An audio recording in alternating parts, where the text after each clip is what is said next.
మన UAE exit అయిపోయింది OPEC నుంచి. ఓపెక్ అంటే organisation of petroleum exporting countries అనమాట. ఈ ఓపెక్లో ఇరాన్, ఇరాక్, సౌదీ, వెనిజులా ఇలా డిఫరెంట్ కంట్రీస్ ఉన్నాయి. And Saudi is the most influential leader in OPEC. అంతేకాకుండా ఓపెక్ ప్లస్ కంట్రీస్ కూడా ఉన్నాయి. అందులో Russia major influencing country. So UAE ఈ ఓపెక్ నుంచి ఎందుకు ఎగ్జిట్ అయిపోయింది? ఓపెక్ గ్లోబల్గా 40% of the oil production and సప్లైని కంట్రోల్ చేస్తుంది. మన యూఏఈ ఓపెక్లో ఉన్నంతకాలం కూడా ఓపెక్ లిమిట్స్ ప్రకారం మాత్రమే ఆయిల్ని ప్రొడ్యూస్ చేయాలి. కానీ మన యూఏఈ దగ్గర ఇంకా ఎక్కువ కెపాసిటీ ఉంది.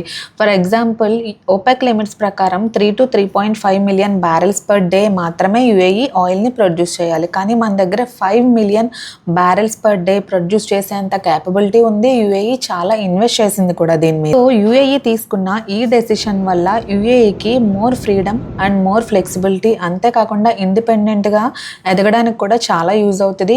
ఆయిల్ ప్రొడక్షన్ కోసం ఓపెక్ అప్రూవల్ మీద డిపెండ్ అవ్వాల్సిన అవసరం లేదు. అంతేకాకుండా రీసెంట్గా వార్ ఇష్యూస్, జియోపొలిటికల్ ఇష్యూస్ వల్ల కంపేర్ చేస్తే అదర్ జీసీసీ కంట్రీస్ కన్నా మన యూఏఈ మీద చాలా అటాక్స్ జరిగాయి.